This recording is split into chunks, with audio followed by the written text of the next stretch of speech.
occur. There's been a lot of interest in this, and we're grateful to all of them. They were invited, but I guess, you know, there's stuff going on in the Senate, as you know. But we're grateful that both of you are here, and it's instrumental. This is, you know, an important moment after 30 years of war.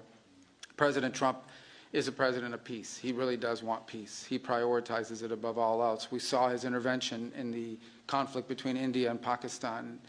We saw his intervention most recently as a few days ago in a very dangerous war, right? A very dangerous war that could have really spiraled out of control, and his intervention made that possible. And there are other places that we want to see this, but we're very excited about this, and we can't wait to have the heads of state, the presidents of the respective countries here in Washington in a few weeks to finalize the complete protocol and agreement. But today is an important step in that direction, and we're grateful to be able to host it here at the Department of State.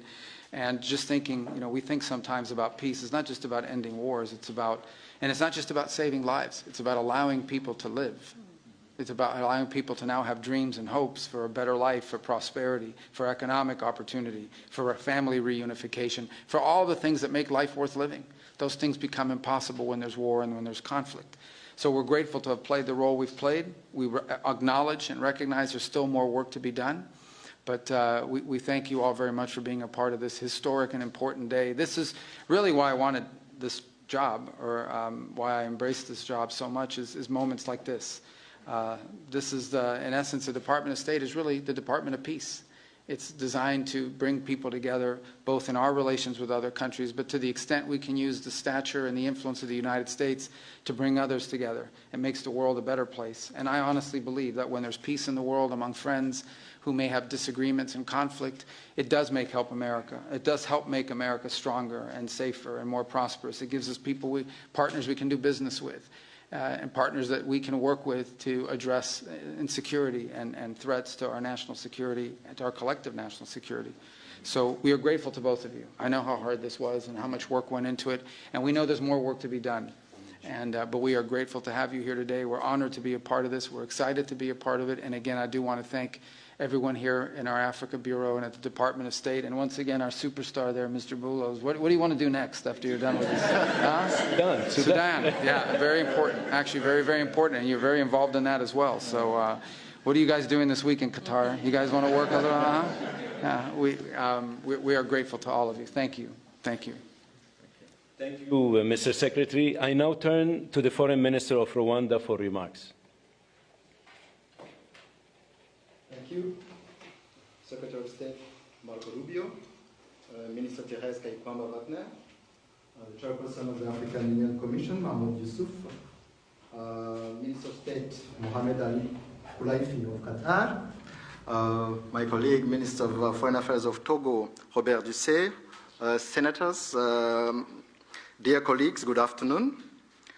Let me begin by expressing our sincere appreciation to President Donald Trump for his personal engagement in facilitating this historic agreement. We also extend our gratitude to the Secretary of State, Marco Rubio, Special Advisor Masad Boulos, and the entire State Department team. Your dedication has been indispensable. This agreement is the product of months of coordinated efforts by multiple actors. It is very important to note that the State of Qatar has played an absolutely central role. Indeed, the opening, which led to today's agreement, began in Doha.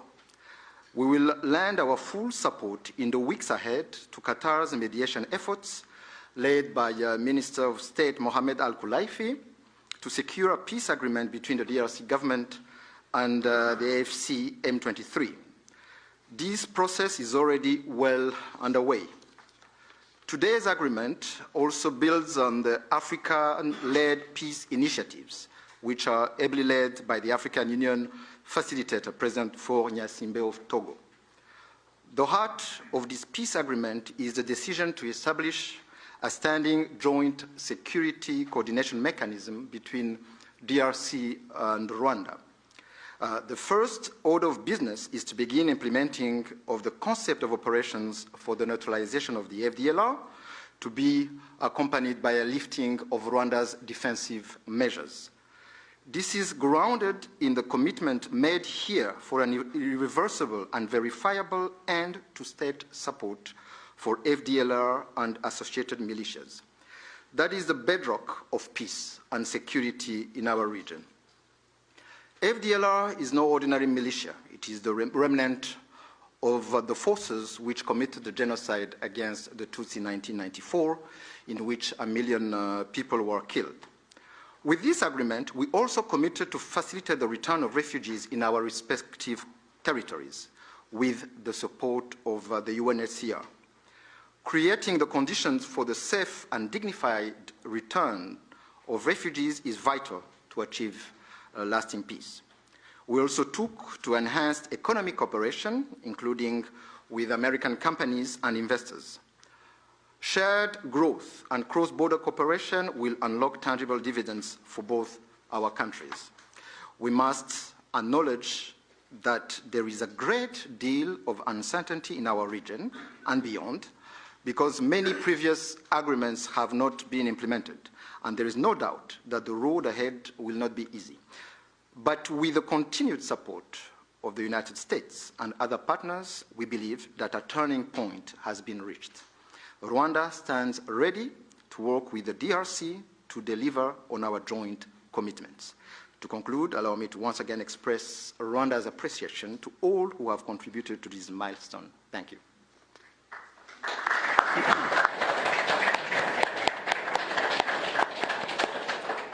Thank you, Mr. Minister. I now turn to the Foreign Minister of the Democratic Republic of the Congo. Mr. Secretary of State, the Honorable Senator Marco Rubio, Dr. Massad Boulos, Senior Advisor for African Affairs, His Excellency Mr. Mahmoud Ali Yusuf, Chairperson of the African Union Commission, His Excellency Mr. Olivier Nduhungirehe, Minister of Foreign Affairs of the Republic of Rwanda, His Excellency Dr. Mohamed bin Abdulaziz Khulaifi, Minister of State at the Ministry of Foreign Affairs of the State of Qatar, His Excellency Mr. Robert Dussé, Minister of Foreign Affairs of the Republic of Togo, Senators, Excellencies, distinguished guests, and to all Congolese citizens following this movement, wherever you may be. 2 months ago in this very room, we signed a Declaration of Principles, a first tangible step to break with deadlock and chart a path towards peace. Today, that choice takes shape and sustained efforts have come to fruition. With this peace agreement, we open a new chapter, one that calls not only for commitment, but for the courage to see it through. By signing this agreement, we reaffirm a simple truth. Peace is a choice, but also responsibility, to respect international law, to uphold human rights, and to protect the sovereignty of states. Those who have suffered the most are watching. They are expecting this agreement to be respected, and we cannot fail them. This agreement builds on the efforts of many. First and foremost, we want to express our sincere gratitude to His Excellency President Donald J. Trump for his commitment to this peace process. His leadership kept this process focused and goal-oriented, and that from day one. This was further characterized by the quality and resolve of the entire U.S. team, illustrated by the critical support of Senator Rubio and Dr. Boulos. We salute His Excellency, President Félix-Antoine Tshisekedi Chilombo, for choosing the harder path, a peace rooted in principle and in the dignity of our people. We thank President João Lourenço of Angola, facilitator of the Luanda process, for laying critical foundations. We are also grateful to the State of Qatar and to His Highness the Emir, whose leadership was instrumental in convening the first direct meeting between our two heads of states in March, a courageous step that laid the groundwork for dialogue. Qatar has since facilitated further talks in Doha and remained a principled and steady partner throughout this peace effort. The African Union, through its chairperson and the appointed facilitator, His Excellency Faure Gnassingbé of Togo, have anchored this process in African ownership. Finally, we thank the negotiating team of both the DRC and Rwanda for their perseverance and devotion. This moment has been long in coming. It will not erase the pain, but it can begin to restore what conflict has robbed many women, men, and children of: safety, dignity, and a sense of future. For the Great Lakes region, it offers a rare chance to turn the page, not just with words, but with real change on the ground. Some wounds will heal, but they will never fully disappear. They may grow over, but the skin will forever remain thin and frail, and deep down, the flesh will still remember. At times we will feel numb, and at others we will feel a sudden pang that will remind us of what was lost forever.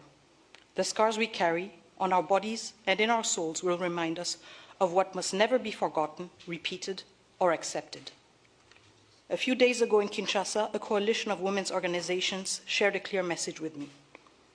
Nous ne voulons pas d'une paix d'élite. Nous voulons une paix réelle, vécue, partagée et construite avec nous. We do not want a peace shaped by elites. We want a peace that is real, lived, shared, and built with us. To our fellow citizens in the East, this agreement was signed with you in mind. It provides for the disengagement of armed forces, the protection of civilians, the return of displaced persons and of refugees under government authority, and establishes a follow-up mechanism to ensure compliance.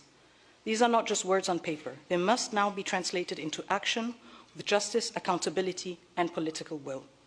This peace agreement is the starting point, not the end goal. It must now be followed by disengagement, justice, and the return of displaced families, and the return of refugees, both to the DRC and Rwanda. However, no text, however carefully negotiated, can carry on its own the weight of peace. I still remember, on the day we signed the Declaration of Principles, a member of the US team said, "If it were easy, it would have been done a long time ago." That holds true now more than ever. What we have signed is only as strong as our will to implement it. We, the DRC, will certainly and resolutely fight for this agreement to be respected, not with our words, but with our deeds. Today, we have chosen peace. What matters now is that we protect it and prove to our people and to the world that even in a region marked by deep scars, dignity and cooperation can prevail. So now, our work truly begins. Thank you.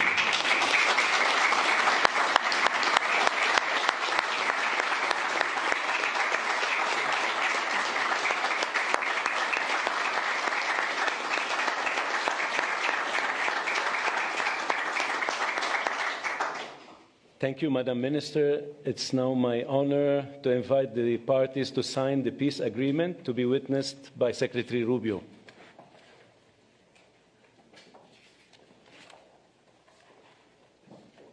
The agreement being signed includes provisions on the respect for territorial integrity, full text of the concept of operations of the harmonized plan for the neutralization of the FDLR and disengagement of forces / lifting of defensive measures by Rwanda, which was agreed to under the auspices of the Luanda process on October 31st, 2024, and adopted by the foreign ministers on November 25, 2024. With the parties' signatures today, the agreement immediately enters into force. Thank you very much. Congratulations.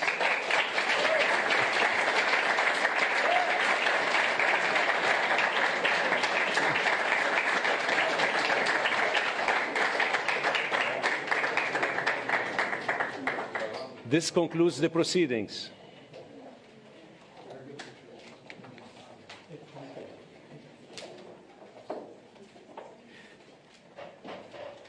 Kindly stay seated while the parties depart. Can we get a quick picture with the two senators? Yes, please.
finally off this?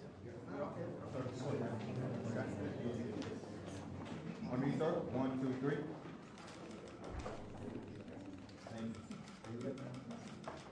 Thank you.